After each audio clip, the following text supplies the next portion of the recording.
түүхэн жимээр нэвтрүүлгээ Монгол хотын хэлийн цаг Монгол улсынхаа торгон хилээс та бүхэндээ хүргэж байна. Энэ удаагийнхаа нэвтрүүлгийг Чөлөөлөх тайны ялалтын 75 жилийн зориулж байна. 1945 оны 8 дугаар сарын 8-нд Чөлөөлөх засгийн газраас Японд дайны зарласныг албан ёсоор мэдэгдэж, Гитлерийн Герман боцохогдсноос хойш Япон нь дайныг өнөөхөр үргэлжлүүлэхийн төлөө байгаа цорын ганц цорон болохыг цохон зарсан байна.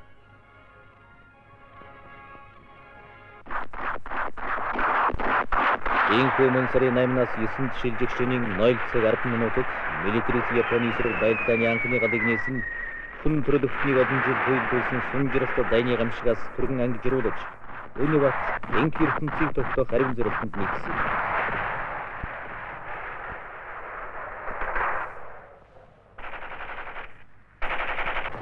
Мянга 1945 оны 8 дугаар сарын 10-нд бүгд найрамдах Монгол ард улс Японы түрэмгийлийг буцах хариун дайнд нэгдэн орлоо.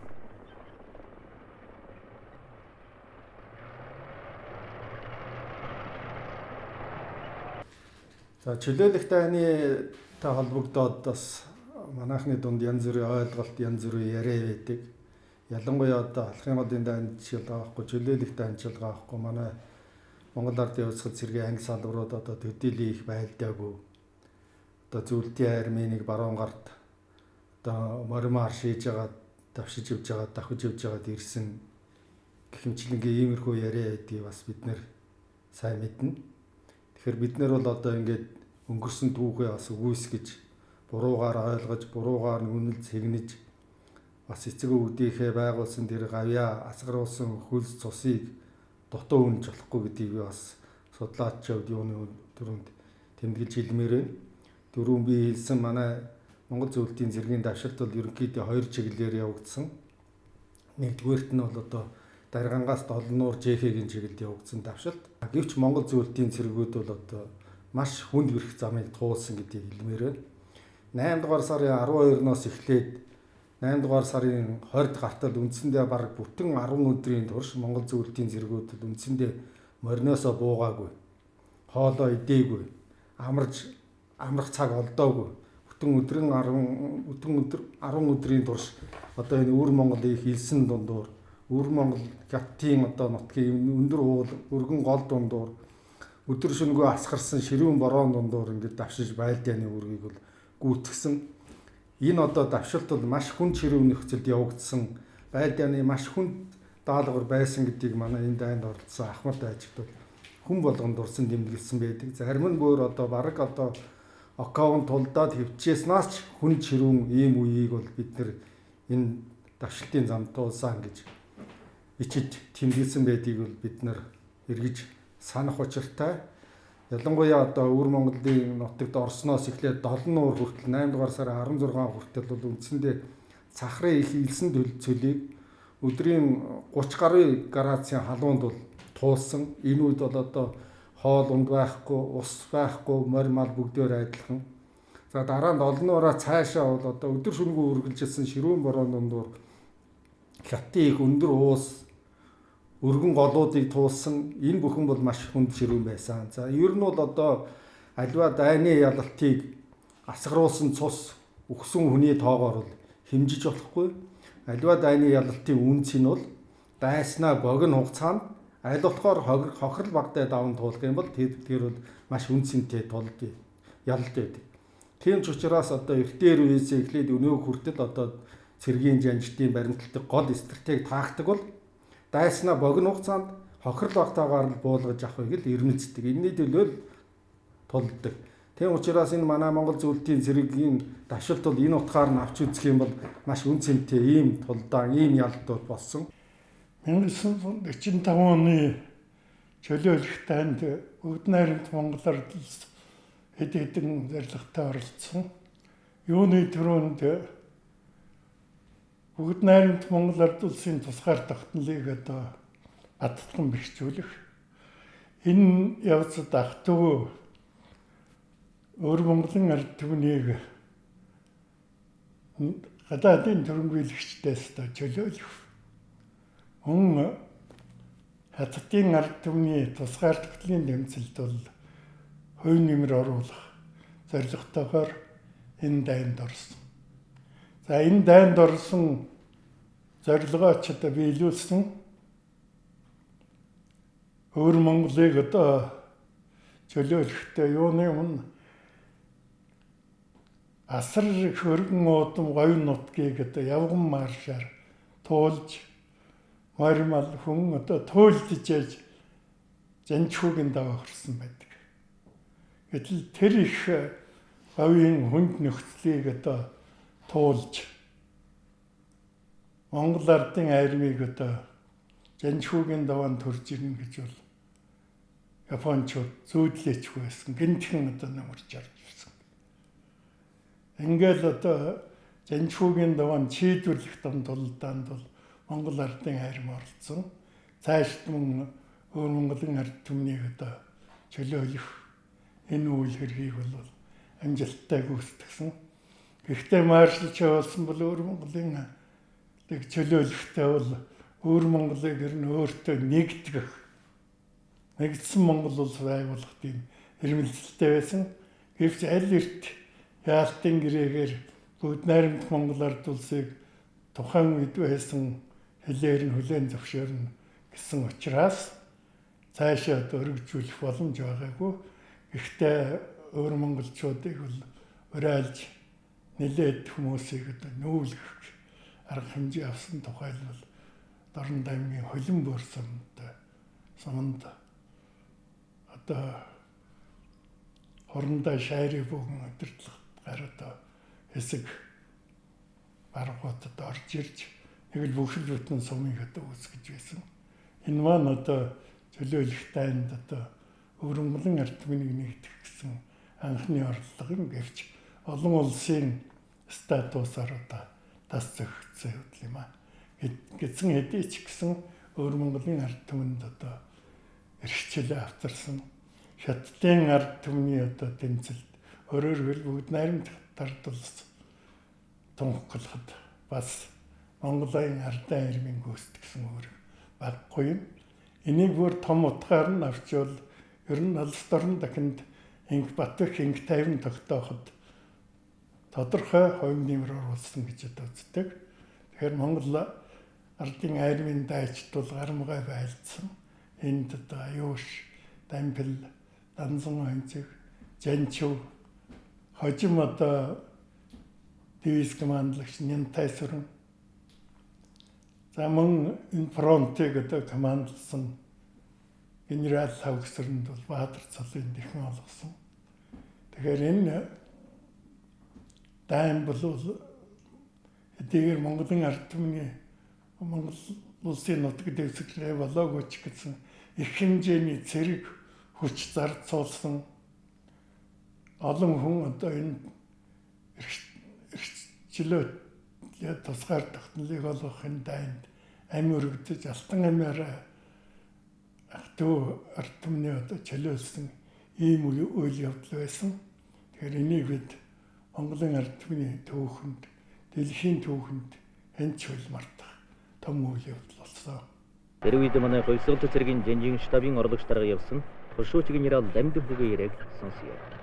1945 он 8 дугаар сард зөвлөлт толгойд улс бүгд найрамдах Монгол ард улсын засгийн газрын хоолтын шийдвэрээр Японы эсрэг дайнд зөвлөлтийн армийн хамтаар бүгд найрамдах Монгол ард улсын цэрэг орхолсон юм аа. Зөвлөлт толгойд улсын дээд хамгаалал алс дорнодын дээд хамгааллын газрыг байгуулж маршал Башилевскийг хамгаалуулж Башилевскийн штабын дарга армийн генерал Яванов энэ дайнд зөвлөлт толгойд улсын 3 фронт оролцсон. Маршал Малиновскийн хамгаалсан өвөр байгалийн фронт, алс дорнодын 1-р фронт маршал Мерицговын хамгаалсан, алс дорнодын 2-р фронтыг армийн генерал Бүргэев мөн намхан далайн болоодууд амар мөрний одоо усан болоодууд энэ дайнд оролцсон. Энэ дайнд бол ерөнхийдөө Японы 5 тонны армийг хуурай газарт нь бүсгэж ийм ерөнхий шийдвэр гарсан. Үүний дагуу бүгд найрамдах Монгол ард улсын арим, зөвлөлт толгойд улсын моторжуулсан ангинуудын хамтаар Филиппин хамгаалсан Монгол зөвлөлтийн марч бүлэг хоёр чиглэлээр давчилтаа хийсэн. Нэгдүгээр бол гол захиралтын чиглэл нь бол Долнуурын чиглэл, баруун чиглэлээр бол тусгал чиглэлийн чиглэл. Энд бол баруун гарт замын хаалганы чиглэл бол Монголын орондоо нэмтайсангийн хамгаалсан 2 бригад, зөвлөлт толгойн 27 дугаар уулзлагын бригад, Монголын Иргүүгийн хороо, зөвлөлт толгойн Австрийн 30 дугаар хороонууд хамтарсан энэ захиралтыг гэмбэ хаалганы чиглэл хийж, хаалганы чиглэлийг эзэлж авсан ба. Ийхүү зөвлөлт Монголын хуурай замын зэрэг номхон болон флотын амар мөрний флот хийлийн хүчтэй хамтран 5,000 гаруй километр уртад 600-аас 800 км-ийн өргөн фронтод 1,500,000 хавтгай дөрвөлжин километр асар удам нутгийг хамран явуулсан баял дайны ажиллагаа дэлхийн 2 дугаар дайны төгсгөлд түүхэн чухал үүрэг гүйцэтгэсэн юм.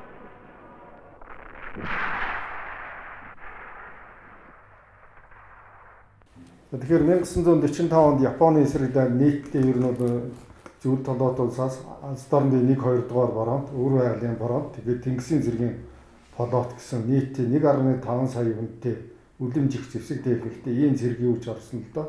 Тэгэхээр энэ баял дайныг одоо үзэгчдэд улам тодорхой болгохын тулд бас газрын зураг дээр зарим зөвлөлийг нь тайлбарлаж хэлж шаардлагатай. Тэгэхээр манай зэргийн дүүгчид энэ Монгол Ардын хайрын 50 жил гэсэн 1971 онд гаргасан номон дээр энэ Японы эсрэг явуулсан дайны газрын зургийг бол одоо зурж оруулсан байгаа. Энэ дээр би зарим зүйлийг тодтогч хэлье. Тэгээ бүгд найрамд Монгол Ард улсын дорн хил хязгаар өнөөгийн одоо энэ Дорн аймаг Сүхбаатар аймгийн нутаг дэвсгэр дээрээс энэ Японы эсрэг одоо дайнд энэ Чанчун, Мөгдөн, Зинжао гэдэг энэ хотууд руу бол ингэж давшиж орсон байгаа. За Чоолсон хотод бол энэ өвөр байгалийн боронтын командлын гол одоо нөөц хүч зэргийн гол хүч нь бол байрлаж ийсэн.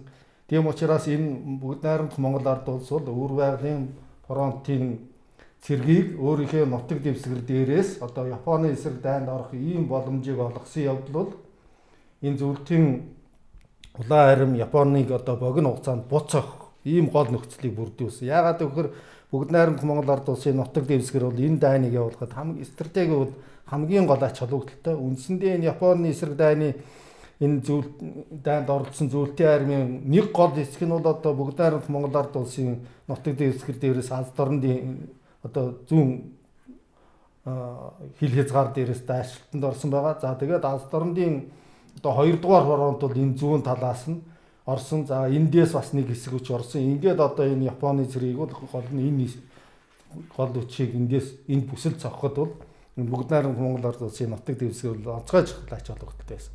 Тийм учраас бид бол одоо энэ дайны ялалтанд оруулсан нэг том үүрэг бол өөрийнхөө нутаг дэвсгэрийг одоо энэ ашиглуулсан явдал юмаа гэдгийг хэлмээрээ. За тэгээ Монгол зөвлөлтийн морд механикжуулсан групп бол үндсэндээ 2 чиглэлд орсон. За нэгдүгээрт нь бол одоо өнөөгийн бүгд найрамдах Монгол Ард улсын одоо Монгол улсын Сүхбаатар аймгийн нутаг Даргангийн чиглэлээс энэ одоо Долнуур ЖХ-гийн чиглэл. За үндсэндээ бол одоо Монгол зөвлөлтийн зэрэг 1945 оны 8 дугаар сарын 9 гэхэд энэ бүгд найрамдах Монгол Ард улсын хилийг өглөө үүрээр даваад тэгээд одоо энэ давших байдлыг эхлүүлээд 8 дугаар сарын 16 гэхэд Долнуурыг бол эзэлж авсан. Цаашаа нь бол давшилтаа үргэлжлүүлээд одоо 8 дугаар сарын 20-21 гэхэд энэ ЖК-г эзэлж аваад энэ цагаан харинд бол тулж утсан байгаа. Цагаан харин бол одоо энэ байна. За нөгөө нэг нь бол Дорногов аймгийн нутаг одоо сайн шанд замын үүдээс энэ одоо замын үүдээс одоо чуул таалганы чиглэлд давсан. Монгол зөвлөлтийн зэргийн морд механикжуулсан бүлгийн 2 дахь гол давшилт бол энэ байгаа. За мөн 1945 оны 8 дугаар сарын 9-ний өглөө үүрээр бүгд найрамдах Монгол Ард улсын хилийг даваад тэгээд одоо 1945 оны 8 дугаар сарын 15-16 гэхэд одоо энэ чуул таалга хүртэл давших байлдааныг бол явуулсан ийм төвхтэй. Монгол Ардын хөвсгөл таримтай мөр зэрэгсэн дайны хүнд замыг дуулсан зөвлөлтийн 59 дугаар морд дивизийн командлагч байсан дэслэгч генерал Леонид Евгеньевич Каркуц ингэж ярьж байна. Наступление и на рассвете 9 числа перешли вот их полк 30-й кавалерийский полк, командовал полком полковник Варин. Бид 8 дугаар сарын 8-нд давшиг бэлтгэлийн бүрэн хангаж 9-ний үрээр хурандаа Ларины командсан 30 дугаар мордохороо хамгийн түрүүнд Монгол улсын хэлийг давсан.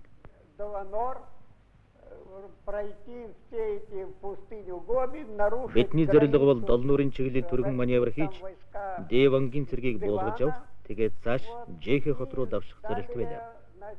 Манай анги тесрэг хадуужилтай Монгол мордоор бүрэн хангагдсан учраас байгалийн ямар ч бэрхшээлд саатлгүй түргэн давсан. Тэгээд ч 13 хоног явах байсан замыг даруй 4 өдрийн өмнө туулж босгүй илсэн цөл Аагам халууны гитлэн Дол нуур хүрсэн юм. Монголын 7 дугаар морд дивизийн дарга байсан хурандаа дорж манай 7 дугаар мордын зөвлөлийн генерал Каркузи хамаатсан 59 дугаар мордын танкын 43 дугаар танкын хороотой хамтаар давшимаа. Энэ давших байлдааны явцад бол бид байгалийн цагуурын маш их хүнд нөхцөлд давших байлдааны явууллаа. Дээрх зөвлөлийн агнуудын хамтаар манай дивиз Өвөр Монгол хятадын олон жил Японы даргалд байсан ард түмний чөлөөлж зүүн хойд хятадын тэр үед Японы цэргийн гол хүчний бөгж байсан гэсэн Жэхэ хотыг чөлөөлж 11,000 хүнтэй гарнизоныг буулгаж авсан юм а. Манай улсын торгон хилээс арцгаа нуурыг гүйцэтгэх энэ их зам бол ямар ч усгүй байсан хотгууд нь байсанд хортуулагдсан ийм цөл байсан. Дол нуураас Жэхэ хотыг өнгөртлөөл мянган нуур үргэлжилж байна. Мянган нуур бол зарчим өндөр болоод ам бүр нь тэр үед их тасралтгүй үргэлжилж байсан ширүүн бороонд үерлжсэн ийм их үертэй ийм голууттай байсан. Тэнд бидний гол техник энтрээ явуулж байсан зам бол бүгдээрээ өдөрчсөн, үертэй өдөрчсөн, байсан зармын өдөрчсөн ийм шийдэл байж байсан. Ийм замыг туулж бид явлаа. Энэ их бэрхшээлтэй замыг туулахад байсны эсэргүүцлийг зарахад зөвлөлтнөхөд бидний зөвлөлийн улаан армийн хамт үйлдвэрлэсэн гэсэн гааргүй их төсөлсөн. Байлдааны энэ явцын дунд бол манай цэргүүд дарга нар ер нь зөвлөлийн тэр цэрэг дарга нарын байлдаанд ажиллаж байгаа ажиллагаануудыг биеэрээ харж тэрнийг үлгэрлэж тэднээс туршлага авч бараг тэднийг дуурайж ирнэ давших байлдааныг явуулж ялгалтанд төрж байсан түүхтэй юм шүү.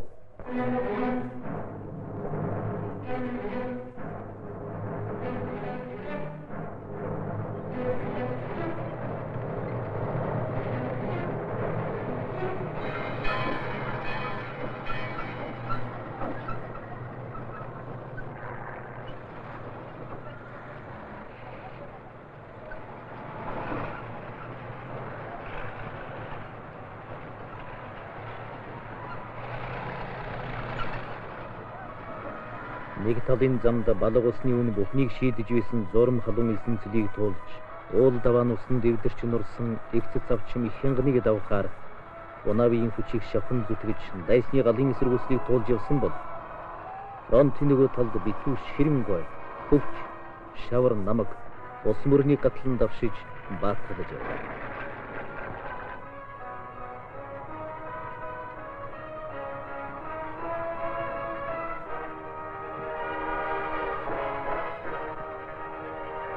Зөвхөн 1945 оны 8 дугаар сарын 9-ний дайны хэлсэн өдрөөс 11-ний хүртэлх 3 хоногийн дотор зөвлөлт холбоот улсын байлдагч Георгий Попов, баг дарга Василий Колесник нар дайсны галыг цээжрийн таглан олон нөхдийн давшилтын замыг нээж баг дэслэгч Михаил Янко шатаж байгаа онгостойгоо дайсны цэглэн станцыг дэлбэж байлаа. Ийм мөрөлдөх алдрын жишээ одныг дурдж байна. За чөлөөлөх дайны дүүгэнд болсон хамгийн том тулдаан бол 1945 оны 8 дугаар сарын 19-ноос 21-нд Жанчхүүгийн даваанд болсон тулалдаа. Тийм учраас энэ тулдааныг би одоо яг тэр байлдааны газрын зураг дээр бас жаахан тодруулаад тайлбарлая.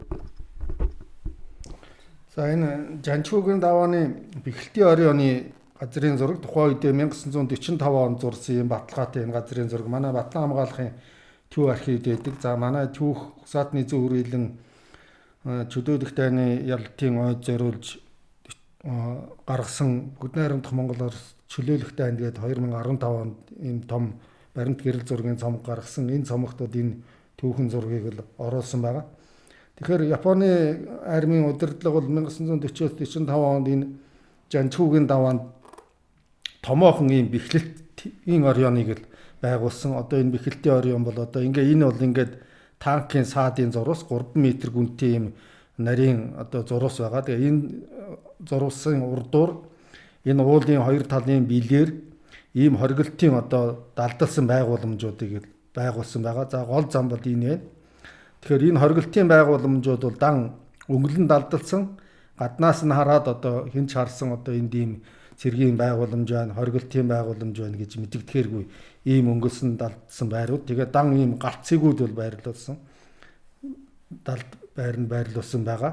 Тэгэхээр Монгол зөвлөлтийн цэргийн одоо Жанчуугийн чиглэлд авсан анги салбаруудаас хурандаа Нянтасрынгийн хамаандсан хоёрт бригадын тэргүүний анги нийтдээ 300 гаруй хүнтэй энэ тэргүүний анги 1945 оны 8 дугаар сарын 18-нд энэ Жамбай хотод ирээд эндээ хоноглосон байгаа.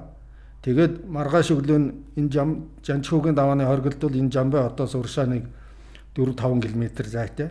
Тэгээ маргааш өглөө нь үүрээр бол тагнуулын бүлгийг бол урьдчилж гаргасан.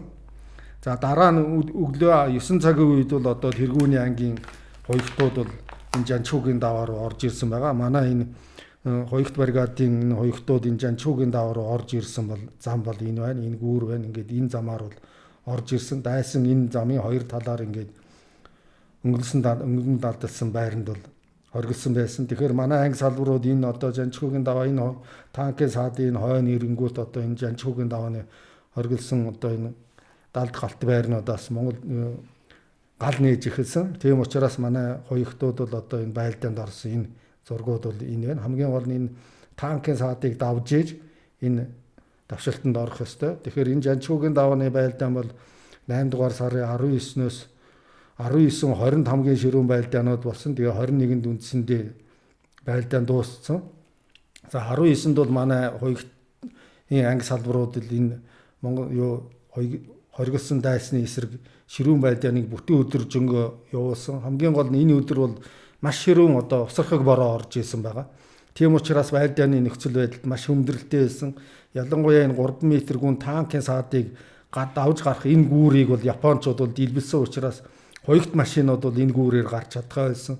За тийм учраас хэрэгүүд бол одоо явглаад энэ танкын саадыг давж давшилтанд ороход их хүндрэлтэй байсан. Явганаар энэ 3 м гүн дүүрэн устай энэ саадыг бол гатлахад үнэхээр үнд байсан. Нөгөө талаар маш их ширүү устай бороо орж исэн учраас полиматууд нь, буунууд нь, зэвсгүүд нь одоо бас үе гацаж байсан. За түүнчлэн одоо дан энэ газар дээгүүр бол явган мүлхэж энэ хоёр талаас ширүүн гал байн нээж байгаа.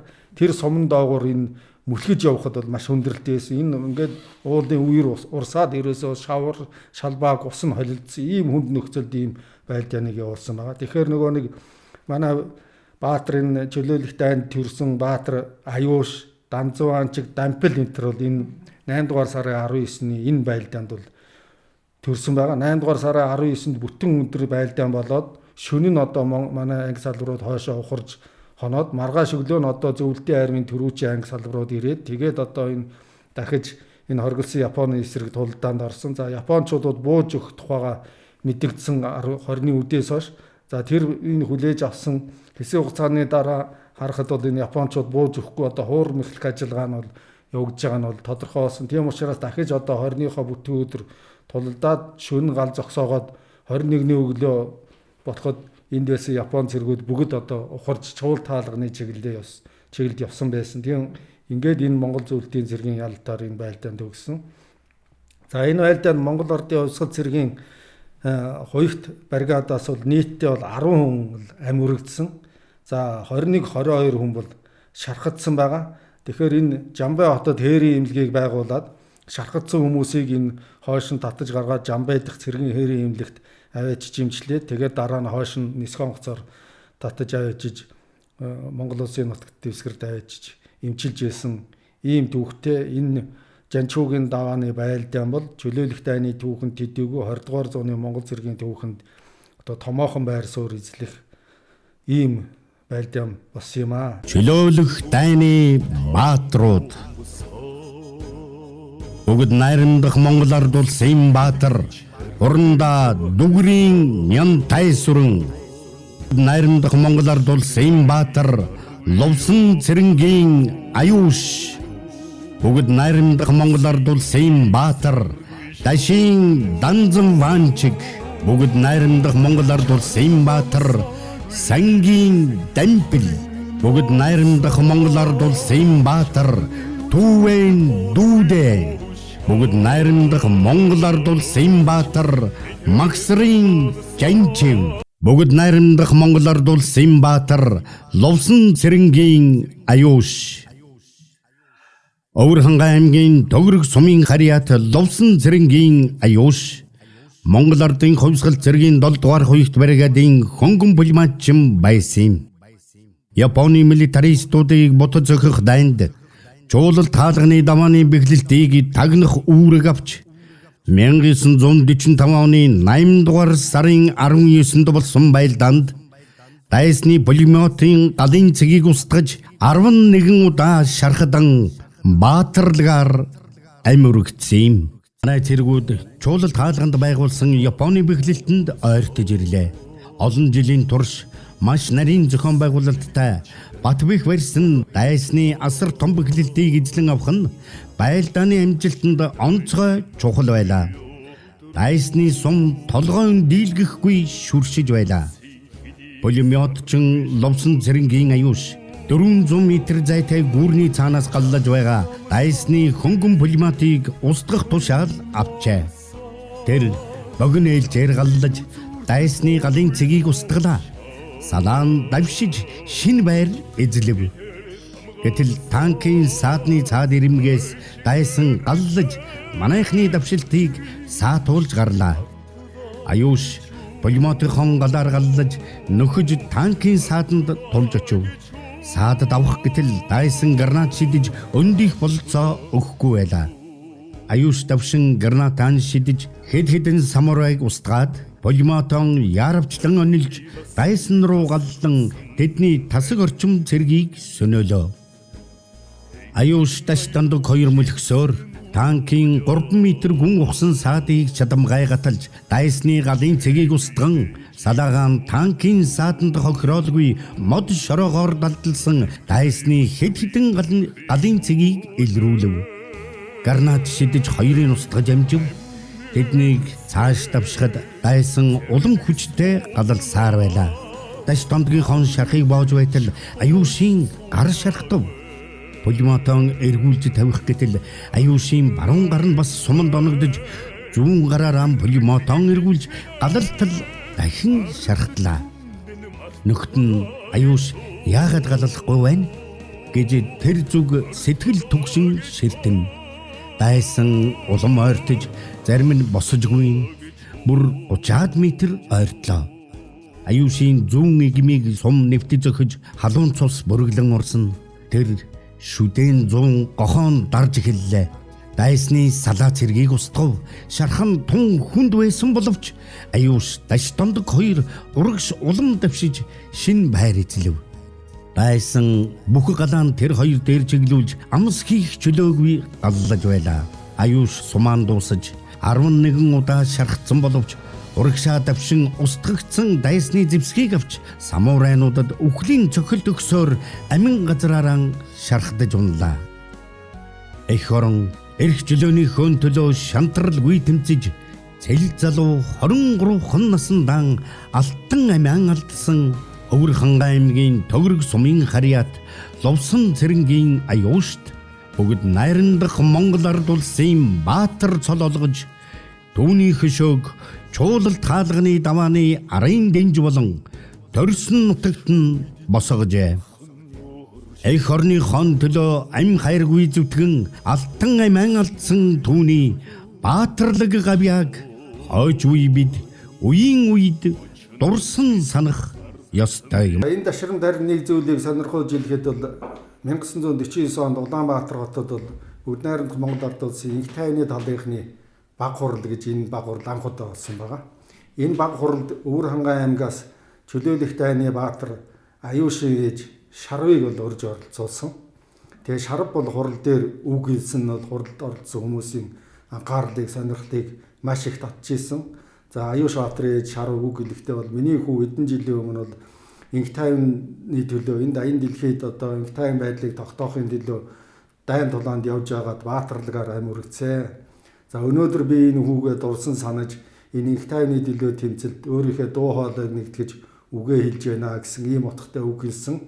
Энэ нь бол одоо хуралд оролцогчдын анхаарлыг маш их татаж тэр үеийн сонин хөвөлд бичигдсэн ийм сонирхолтой. Өөрөөр хэлбэл манай Монгол улсын одоо их хүн үрээ дайнд алдсан тэрний дараа удалгүй инх тайвны төлөө тэмцэлд өөрийнхөө дуу хоолойг нэгтгэсэн энэ үйл явдал бас их сонирхолтой юм аа гэдгийг хэлье. Энэ чөлөөлөх дайнд хамрагдах Монгол улсын хэмжээний газар нутаг гэх юм бол их өргөнөлтөө.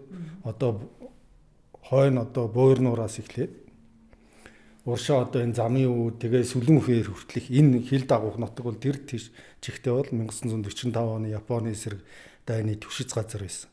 За ер нь бол яг Монгол зөвлөлтийн морд механикжуулсан групп бол хоёр чиглэлээр давшилтанд орсон. Нэг нь бол даргангийн чиглэлээс долнуурын чиглэлд, нөгөөх нь бол замын үдийн чиглэлээс одоо чуул таалганы чиглэлд давшилтанд орсон. А түүнээс гадна одоо зөвлөлтийн одоо өвөр байгалийн фронт маршал Варшилийн командсан өвөр байгалийн фронтын гол хүч бол тухайн үеийн бүгд найрамдах Монгол Ард улсын дорнд хил хязгаар юу өнөөгөө одоо Дорнод аймаг Сүхбаатар аймгийн нутаг дэвсгэрээс Манжуурын чиглэлд Мөгдөнгийн чиглэлд давшилтанд орсон шүү дээ. Тэгэхээр манайх бол энэ чөлөөлөх дайны түүхэнд бүгд найрамдах Монгол Ард улсын гүйтгэсэн үүргийг бол ярихдаа бол хөвчлэн ерөөсөө нөгөө нэг дарганг замын үдийн чиглэлээс давшилтанд орсон Монгол зөвлөлтийн цэргийн ангийн хоёр чиглэлийн байлдаа нэг яриад идэг. Гэтэл ерөөсөө тэрнээс гадна би сая хэллээ Дорнод аймгийн нутаг дэвсгэр Сүхбаатар аймгийн нутаг дэвсгэр тэр чигтээ зөвлөлтийн одоо улаан армийн өвөр байгалийн фронтын анги салбаруудын давшилтанд орсон гол төвшиц газар нутаг нь. Тэгэхээр энэ бол одоо тэр Японы эсрэг дайнд бол бүгд найрамдах Монгол Ард улсын оруулсан бас нэг том хувь нэмэр аж гавья. Өөрөөр хэлбэл тэр өвөр байгалийн фронтод өөрийнхөө газар нутгийг одоо ашиглуулад эндээс одоо давшилтанд орох боломж олгосон. Яагаад заавал эндээ давшилтанд орох болсон гэхээр энэ стратегийн байрлалын хувьд бүгд найрамдах Монгол Ард улсын дорнод хил хязгаараас одоо зүүн хойд чад руу давшилтанд орох юм бол ялд байгуулах Японы армийг бүслэн устгах хамгийн тохиромжтой газар нээсэн шүү дээ. Тийм учраас энэ одоо манай дорнод хил хязгаарыг гол түшис газар болгосон. Энэ бол одоо бас манай дэлхийн 2 дугаар дайнд оруулсан нэг том гавья газар нутгаа ашиглуулсан. Одоо чинь энэ дэлхийн том дайнуудын ойрох дорнод энэ төр явуулж байгаа Америкийн одоо лалын эсрэг явуултын эсрэг явуулж байгаа дайман чинь одоо энэ Абрави орууд чинь дан газар нутгаа ашиглуулаад Америкийн холбоотон болол тэр дайны одоо гол холбоотон болж оролцож байгаа. Энэ үйл үндсэндээ адилхан шүү дээ. Нөгөө талаараа энэ манай хилийн зэргийн ангиуд бол ингээд бас одоо тэр буйрноос эхлээд сая сүлэн эрийг ирлээ сүлэн эр хүртэл ингээ хил дагуу байрлаж байсан хилийн зэргийн отрядууд энэ чөлөөлөх дайнд өөртөөхөө хөдөлгөөнд отрядуудыг оролцуулсан. Тэгэхээр хамгийн одоо Монгол зөвлөлтийн зэргийн одоо давшилтанд орсон зэргүүдийн хамгийн баруун гар талд нь бол одоо сүлэн эрийн чиглэлээр уршаа манай хилийн зэргийн давшилтанд орсон байхгүй. Тэр үүднээсээ бас л энэ чөлөөлөх дайны түүхэнд холбогдох бас л нэг газар нутагт яхахгүй орно.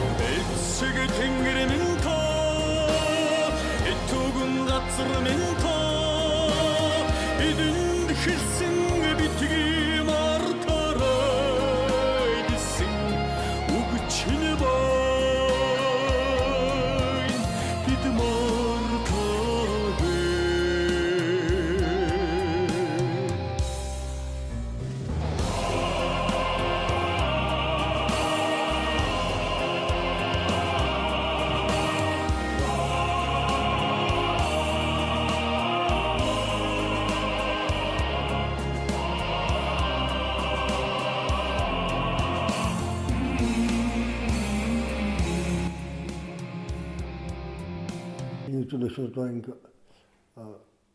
Japan dayngаас хойш одоо үндсэндээ дотоод явдлын яамнаас өгсөн одоо шарын дагуу 3 бүл гаргасан юм байлээ. За 3 бүлгийг бол тэр тухайн үеийн одоо ажиллаж байсан шатавын дараа дамын шагтарч яв. Тосхайнгийн одоо гүйцэтгэх ажилтны тэр гүйцэтгэх гэж байсан. Тэгээд дараа найдварын сандан улс төрийн оргич байсан Томонгийн нанд дараад өдөж ясан байдгийг. За түүхэн тэмдэглэсээр бол нэг бүлгийн 100 орчим хүнтэй явж. Тий. Ер нь 5-6 авчээ бос нь одоо сэг дэвш явсан юм байлээ. Тэгээ энэ бол одоо 1945 оны 8 сараас 45 оны 19 сарын 20 хүртэл одоо 4 сар одоо өвөр Монголын нутагт одоо дайны одоо үйл ажиллагаа явуулсан гэж үзэж байна. Тэнд ямар юм хийсэн үйл мөн одоо оргож болсон босвол Японыгаар хөлбөлж байсан өвөр Монголын одоо нэр өхий хүмүүс цаашаа Японы одоо зэрэг ариус үлдсэн үлдгэлүүдийг одоо нутгаас хэвлэх. Тэгээ өвөр Монголын ард түмнийг Японы дараас одоо чөлөөлөх юм үйл ажиллагаанд одоо оролцсон юм түүхтэй. Одоо яг нэг онцгой ихээр дайнд орсон одоо жинхэнэ амьд хүмүүс маань одоо сүйтгэн орчлоо. Тэгээ бидний үед бол тэр хүмүүсчүүд одоо байсан. Бид одоо байн уулздаг, явуулдаг, уран үеийн чуулга хийдэг юм байсан. Ер нь тэр хөрөн сүсэл суулгах асуудал бол ер нь аль төрийн одоо үед төрийн анхаарлын төвд байдаг юм ажил л да. Тэгээ ер нь манай хороо бол одоо ахмад хэлчтэйгээ уулзуулах, сэрэг дайны холбогдлолтой одоо кино яриа одоо таниулах явуулах гэх мэт ингээд одоо залуу үеийн сэрэг хөлбөлтөй хүмүүжлээд бас одоо тодорхой хэмжээний ажил зохион байгуулалт. Яг чөлөөлөх дайны үед дайн зарлах тэр үед бол Монгол Улсын засгийн газар Японд дайн зарсан тэр үед бол зүүтийн дисциплинаар Даниловын командсан зүүт улсын одоо армийн англи нэгтлүүд манай хариуцсан хийлний одоо хамгаалтанд оролцож биш байлж. 1945 оны 7 дугаар сарын 9-ний өдөр армийн генерал Пилеев Хилийн одоо 17 дугаар отряд дээр нисдэг зэргээр ирсэн түүхтэй. За ингэж ирээд бол тухайн үеийн отрядын дарга хорондоо Гомжов, Сургагч, Сапонов, штабын дарга Өлзий утас нартай бол одоо уулзаж цагийн байдалтай танилцаад тушаал өгсөн байдаг. За ингээд тушаал өгөхдөө бол энэ шөндөө бол одоо Хятадын нутагт байгаа Японы 6 суманг устгах даалгавар өгсөн байдیں۔ За тэгээ энэ шийдвэрийн дагуу отрядын дарга Гомжов отрядынхаа хариуцсан хэсэгт 6 бүлэг томдон Японы 6 сумаг устгахаар тэр шөндөө хөдлөн үр гүйцэтгсэн байдаг юм аа. За эндээс одоо гол жишээ дурдахт бол штабын даргаар ахлуулсан Өлзий утас тэргүүтээ бүлэг бол жаргалантын хийдэд очиж 19 хүний бүлгэндээ очиж 19 хүнээ 3 хэсэг хуваагаад одоо сүмийн 3 талаас бүслэн ойртож очсон. За сүмийн хажуудалд бол нэгэн гэр байсанд штабын дарга Өлзий утас өөрөө орж тэр гэрд орж ороход бол нэг лам байртай нэг хүн 10 гаруй насны нэг хүүхэд энэ хоёр байсан. За тэгээд тэр хүнээс бол Японы цэргүүд хаана байгаа талаар тодруулахад тэр лам хүн бол янз бүрийн одоо мэдээд өгөөгүй. За гэрээс гартал 10 насны хүүхэд гадагшаа дагж гарч ирээд за манай энэ баруун хойдолд ойрхон Японы цэргүүд байрлаж байгаа бараг цагаар нэг 30-аад хүн байгаа гэсэн ийм мэдээллийг тэр хүүхэд өгсөн. За энэний дагуу Өлзий утас 19 үнэ 3 хуваагаад тэр жаргалантын үеийг 3 талаас нь бүслээд тэнд 27 Японы одоо тагнуул суманг эзлэн авч устгасан түүхтэй. За хожим нь энэ жаргалантын үеэд маршал Чо басан ирж лам нартай уулзаж уулзалт ярьцлага хийж явахад бол тэр хүүхэд таарсан байдаг. Лам нар одоо Чо басанд тухайн үедээ нэг хивс торог дурдан өгсөн байдаг бэлгэнд. За энийг бол Чо басан зөвхөн хадгийг өөрөө аваад бусад одоо бэлгийг бол одоо энэ отрядын түүхэнд одоо гавьяа оголсон мэдээлэл өгч тусалсан энэ хүүд одоо өгсөн шагналуулга өгсөн ийм түүхтэй.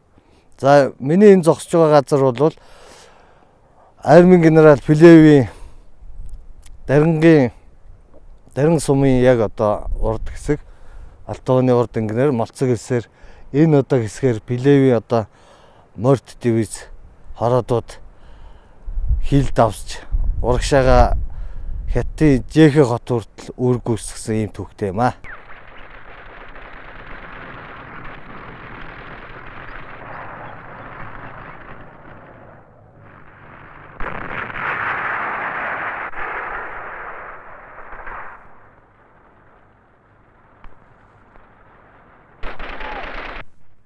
Олос намаг ширинг эсэн сүлэр битүү хүрээлэгдсэн энэ хүү бэрх замын үзүүрт Японы эзэн тулсын цэргийн машины ноён нуруу болсон Квантоны харим манай давшилтыг хүлээж байсан.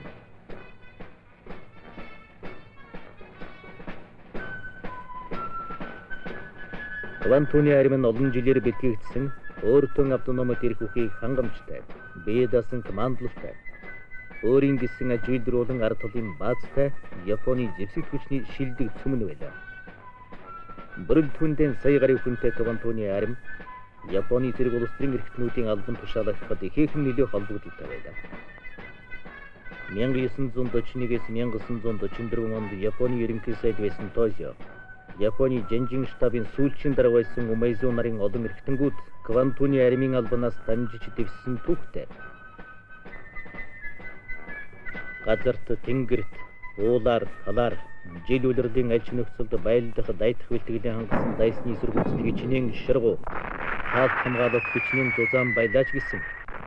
Зөвлөлтийн баатралаг болон аримын зэвсэг техникийн болон зориг сэтгэл ёс суртахууны эрхэм өндөр чанарыг тэсэн тогтоох чадал байсан байна.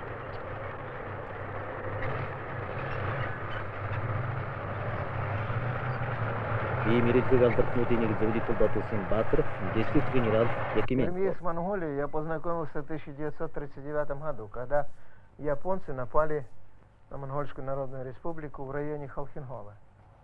Ну, мы своим истребительным полком прилетели сюда для того, чтобы отражать... Япончууд халхинголоор довтуулсан 1939 онд анхви Монгол ирсэн. несколько таких снимков. Вот один Манай из них нисхоро дайсны такой агарын вот довтлогыг группа нисахын тулд летчиков халхинголын ариунд байрлаж байлаа.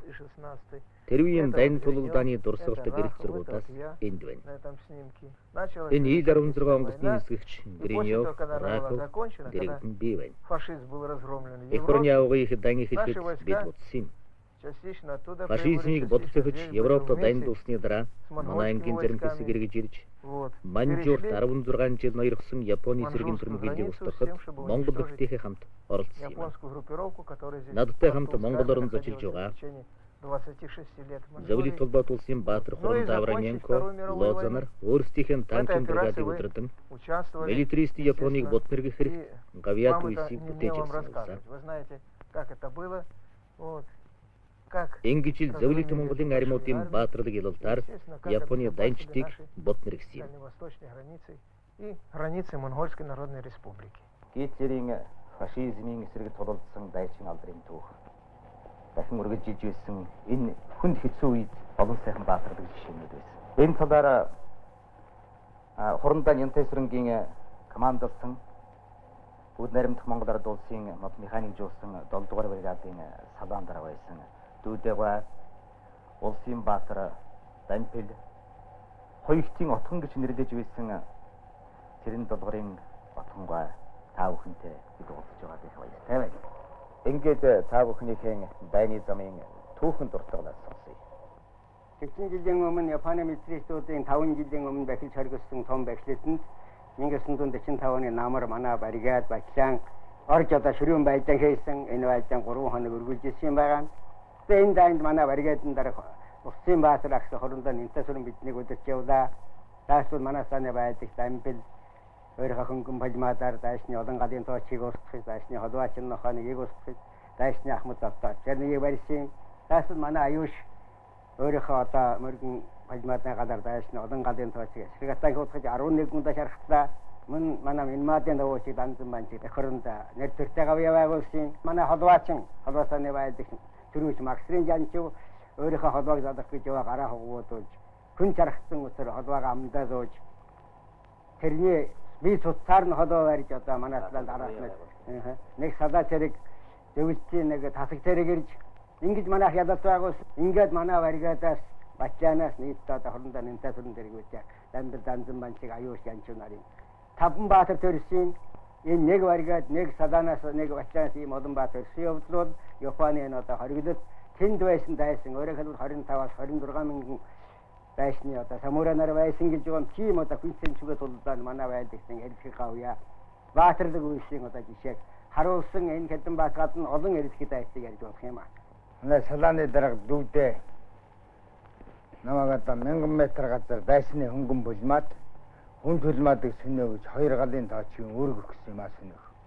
Энэнийг устгахад хэн тулд танкын сад таарлцсан надад энэ танкын сад бол гүнээрийн 4 м, өргөөшин 6 м, хутаашин 2 метрийн танкын сад байсан. Энэ л үсрэн ороод цаадлын ирмэг дээр гартал дайсан охооноос хашид над руу буудах гэсэн юм болоод охоонд орсон. Тэр хүнийг амьдаар барьж авахар тусснаа чи жамбагийн 60-55-ыг аваад би мөчид ядалсан баруун гараан доош нь 100 гараан дээш нь өргөв.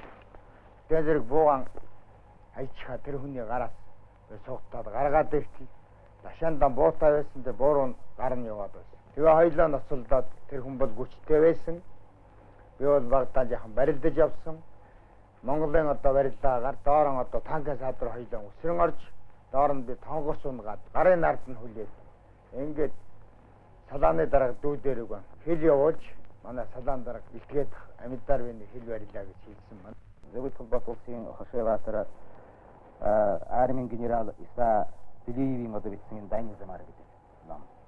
Энэ номны энэ 440-гээр талд Улсын баатар Данзан ванчигтай мөр зэрэгцэн тавигдсан Хуягтын отхон гэж нэрлэгдэж байсан Цэрэн долгорын отхон байхын дуртгал яриг сонсъё. За би дайны үед энэ дайчин нөхдийнхээ хамт мөр зэрэгцэн фронтын галын дунд соёлогч, жолооч, улс төрийн хуулагч мөн ойр зуурын орос хэлийг орчуулах ийм мэддэг чаддаг бүхнээ хийж хүчин зүтгэж явлаа.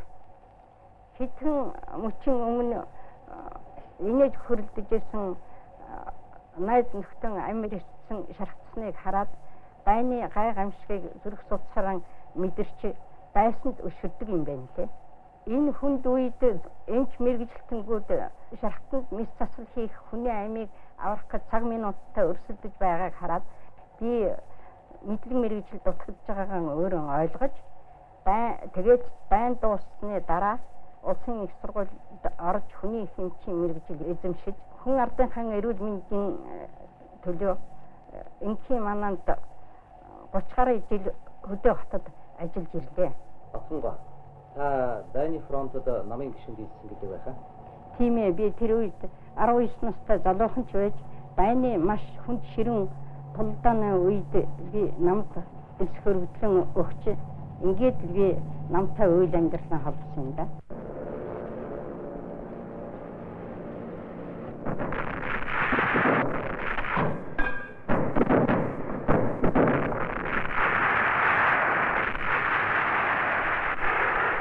Японы эзэн тулс түүний жанжин хурамгийн санаархадан 20 хүрэхгүй хоногтой балан минут тавилантай даанч нэгээгүй. Амар болоод усүр мөрний гаталж чадахгүй. Их хянганы бэхлэлтийг нэвтэлж давахгүй. Тэнгэр ихсийг туулж барахгүй. Манжуурын хилээр төмөр бетон сутгаж хийсэн хэдэн давхар өндөр хаалт олон салаа гадын цэгийн оноолттой хамгаалтын зохицлыг сүмэлж дийлэхтэй гэж итгэж ирдэж байсан.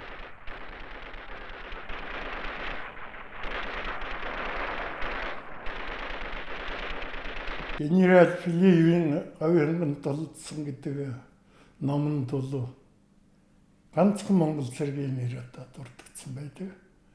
Лусан балдан бол байлдагч Лусан балдан одоо тагнуулд оржилж явуулаад нөхцөл байдлыг мэд зэрэгсэн даалгавар өгсөн. Лусан балдан бол өөргөө одоо сайн гүйцэтгэж ирээд генерал Билиевт бол илтгэсэн. Ингээд ерөөсөө энэ номд бол ганцхан Монгол цэргийн нэр дурдгдсан байна. Энэ гавьяаг тэмдэглэж Лусан балдангууд зөвлөлт их орны дайны одон гэдгийг олгосон. Энэ ер нь Монгол зөвлөлт их орны дайны одонтой бараг ганцхан баг. Лусан балдангууд одоо 94-5 хүрсэн баг. Манай хүн бол одоо хэлийн цэргийн түүх судлаач болсон. Маш олон жил хэлийн цэргийн түүхийг судалж олон ном бичсэн. Одоо үнэхээр бас одоо хэлийн цэргийн түүхийн эцэг гэж хэлж болохоор тийм их хэмжээний бүтээл тойруулж хөлийн цэргийнхний алдрыг одоо түгээж хадгалж үлдсэн ийм том түүхч гэдгийг тэмдэглэн хэлэх таатай байна. Сайн байцгаана уу түүхэн жимээр нэвтрүүлгээ та бүхэндээ хүргэж байна. Чөлөөлөх дайны 75 жилийн ойд зориулан Монгол Улсын соёлын гавь зүтгэл тэнгэрэн цэнгийн лувсан балдангааг зочин амиртаа урьсан байна. Чөлөөлөх дайны түүх бол хойч үедээ эх оронч үндэсний үзүүл төлөвшүүлэх эх орны дайны түүхийг та бүхэндээ үнэн зөв ойлгуулах ийм нэгэн сайхан нэвтрүүлгийн шинэхэн дугаараа та бүхэндээ хүргэж байна. Чөлөөлөх дайны 75 жилийн ой болж байна. Тэгээд энэ талаар нэвтрүүлэг хийж явнаа. За баяртай байна. Энэ дайнд Монгол оролцсон явдлууд шаардлагагүй байсан гэж ингэж ярьдаг болж байгаа юм. Тэгэхээр энэ үл одоо миний хувьд үзэхэд бол одоо туйлын буруу яриа гэж бодож байна.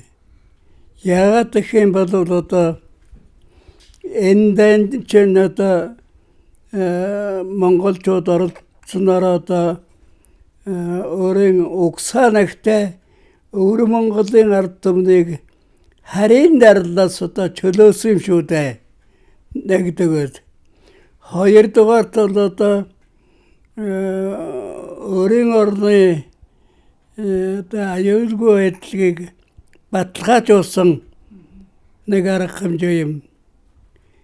За гуравт нь бол одоо энэ дайнд Монгол оролцсоноор одоо олон улсын харилцаанд одоо Монгол гэдэг энэ субъектийг эрх зүйн хувьд одоо бий болж харуулсан гэж үзэж болох байна. Дөрөвдүгээрт нь юм бол одоо өөрөнгөө одоо тусгаар тогтнолыг одоо энэ дайнаар баталгаажуулсан. За энэ үл агуу их асар их ач холбогдолтой үйлсгэдгийг одоо хүн бүхэн мэдэх байх гэж санаж байна. За хамгийн сүүлд нь хэтэл одоо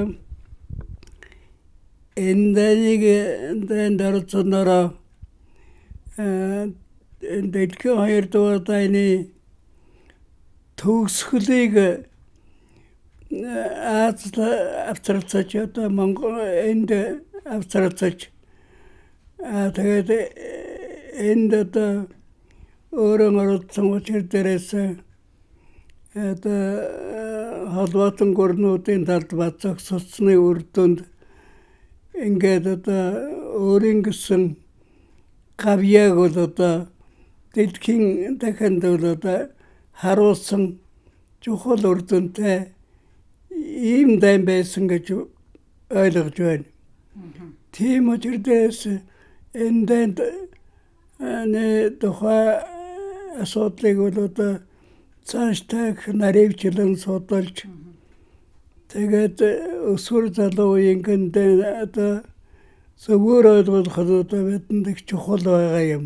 Манай ном зохиолдод одоо их буруу бичдэг ба. Буруу бичдэг нь юу вэ гэхээр зэрэг байшинтын орён цугулсан гэдэг. Байшинт биш. Байшинтаас урагш 100 гаруй километрийн цаана байгаа Алтан овоо, Молцог элэс, Наран, Үйзэн, Багалэс, Оломот, Хавирга гэсэн ийм газруудаар бол одоо цэргүүд байрлж саргаар орчим хугацаанд одоо байрлж байсан. За давшилт одоо тэр дарингийн нутгаас 9-нд зөвлөлтийн зэрэгтэй хамт 9-ны өглөө 6 цагт ихсэн юм аа. Тэгтэл одоо энийг одоо зарим их том эрдэмтэн одоо тэр цэргийн түүхэн бичгтэн 45 оны 8 дугаар цаг 9-ны шөнө ихсэн гэж ярьж байгаа юм. шүүнэглээгөө өглөө 6 цаг давшилдаг гэсэн.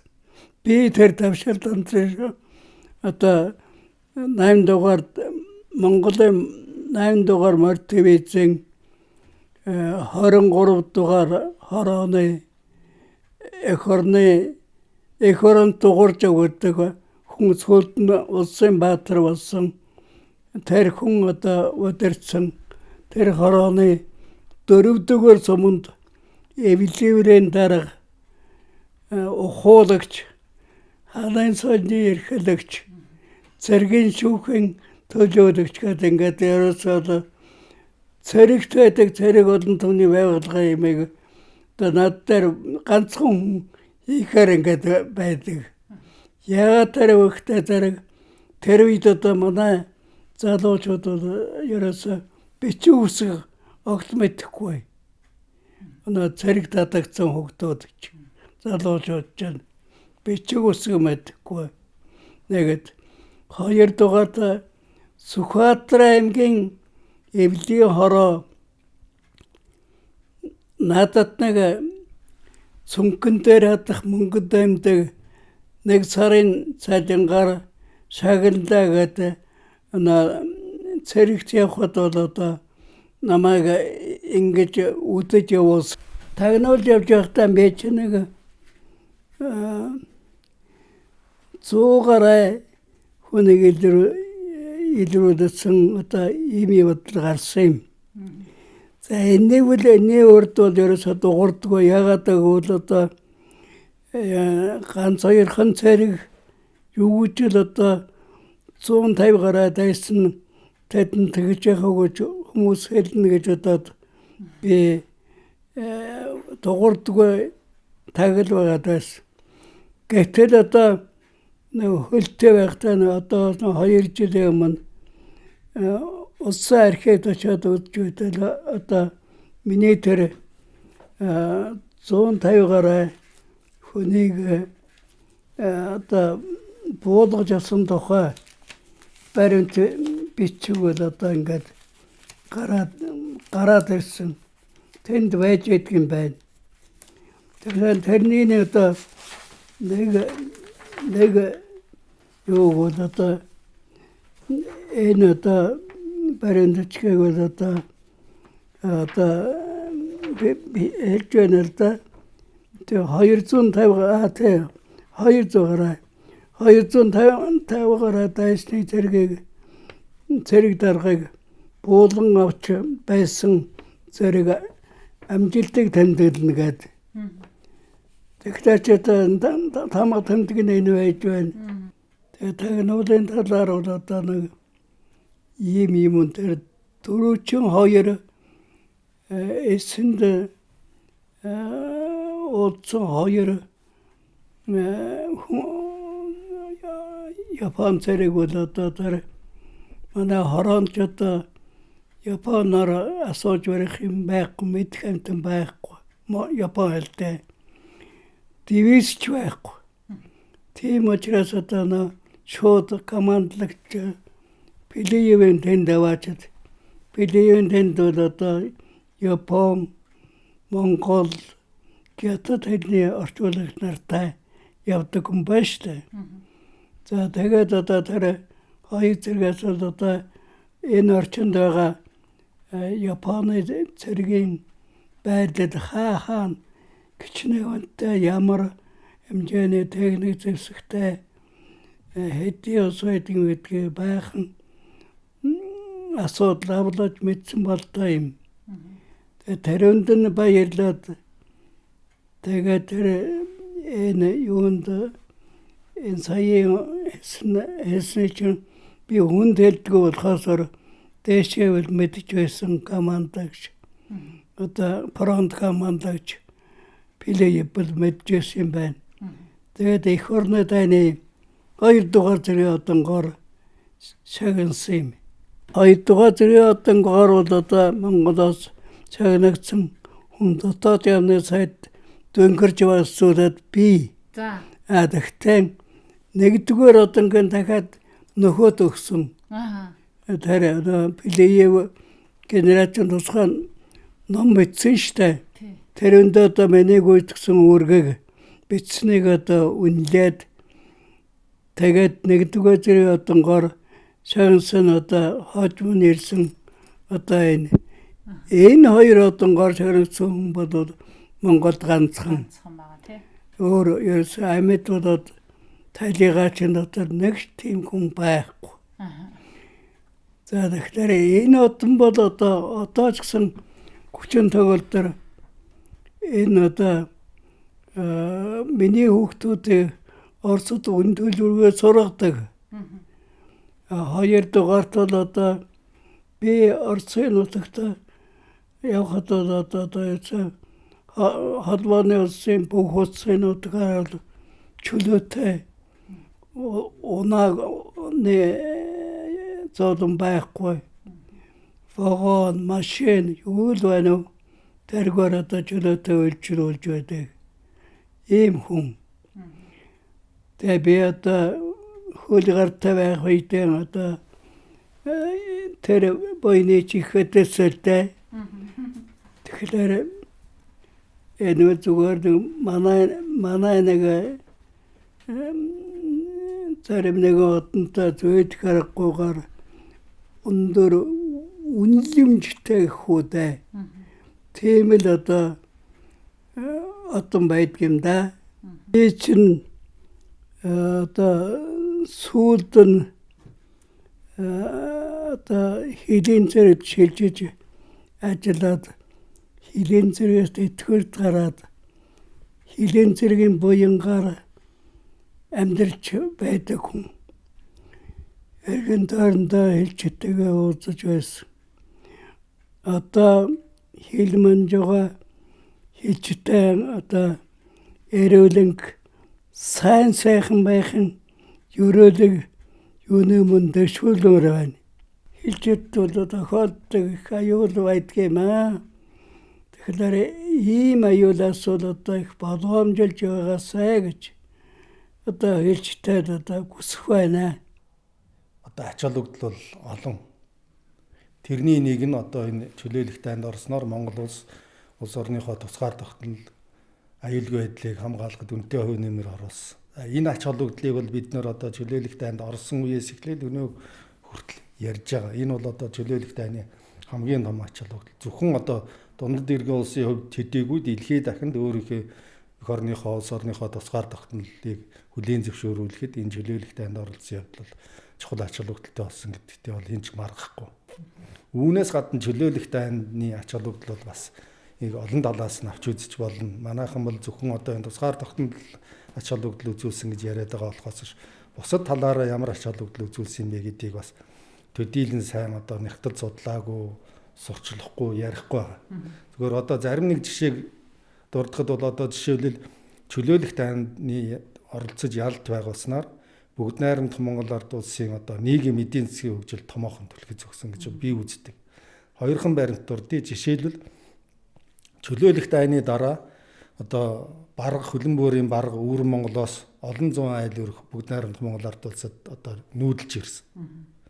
Түүний зэрэгцээгээр 1931-32 оны үед одоо уршаа өвөр Монгол руу хилд авж гарч дөрвж гарсан олон зуун айл өрхийг энэ чөлөөлөх дайны үед бүгд найрамдах Монгол ард улс буцааж авчирсан. За ингээд үндсэндээ нийтдээ бол одоо ингээд өвөр Монголоос бүгд найрамдах Монгол ард улсад дагаар орсон. За тэгээд 30-31 оны үед буцаж гарсан улсуудыг авчирсан энэ бүх хүмүүсийн тоог аваад үзэхээр бол нийтдээ нэг 10,000 хүн болж байгаа. Би сая одоо нэг тооцоо хийж үзсэн 10,000 орчим хүн болж байна лээ. Ерөнхийдөө бол яг нарийн яс тоо гарах бол боломжтой одоохондоо алга. Ерөнхийдөө бол 10,000 хүн бол ирсэн тодорхой.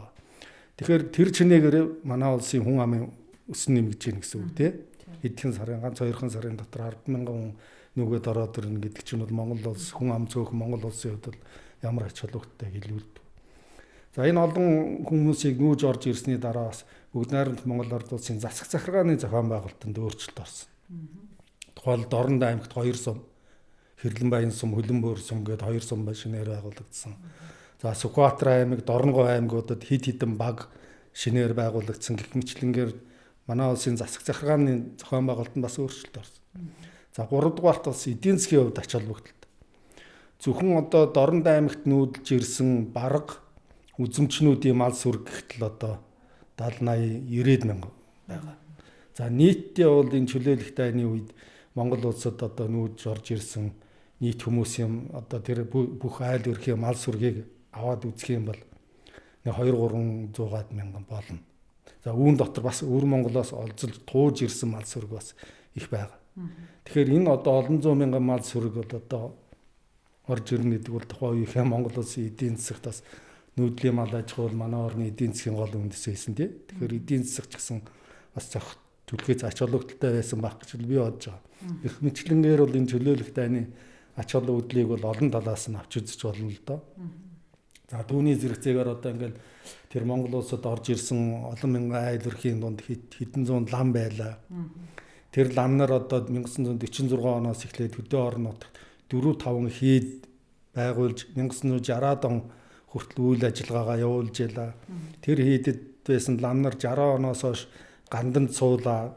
Тэгээд одоо 90 он хүртэл зарим нь ажиллаж амьдраад ингээд Монголд шашин соёлынхоо дэлгэрүүлэхэд их үнэтэй хувь нэмэр оруулсан гэх мэтлэнгийн ингээд олон зүйлийг бол ярьж болох юм шиг санагдаад байна. За юуны дөрөнд бас одоо танай нэвтрүүлгийн хамт олон чамд бас би бас баяр хүргэмээр байна.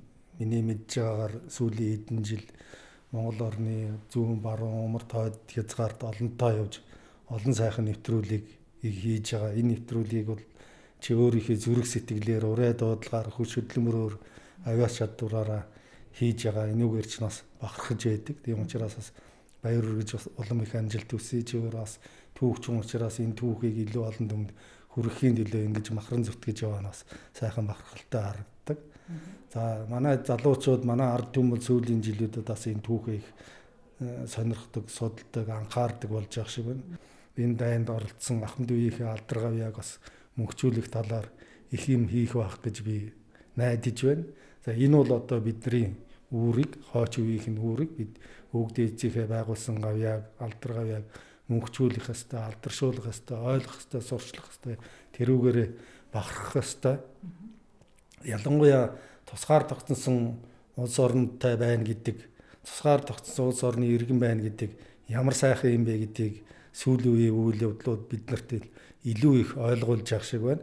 Тийм учраас энэ тусгаар тогтсон энэ улс орныг байгуулж өгсөн энэ өвөг дээдтэй хүндэтгэл үзүүлэх, алдар гавьяаг мөнхжүүлэх, тэднийг байнга дурсаж санах явдал бол манай ард түмний залуучуудын бие бүхний бүгдийнх нь одоо түүхийн өмнө хүлээсэн үүрэг хариуцлага юм аа гэдгийг бас хэлмээр байна. Харин дэснийг ялж хатан зоргоо гайхуулсаж харж ирэх цэргүүдээс хайртайган олоогүй бүсгүй нулимсыг бид мартаагүй эцэг тэнгэр минь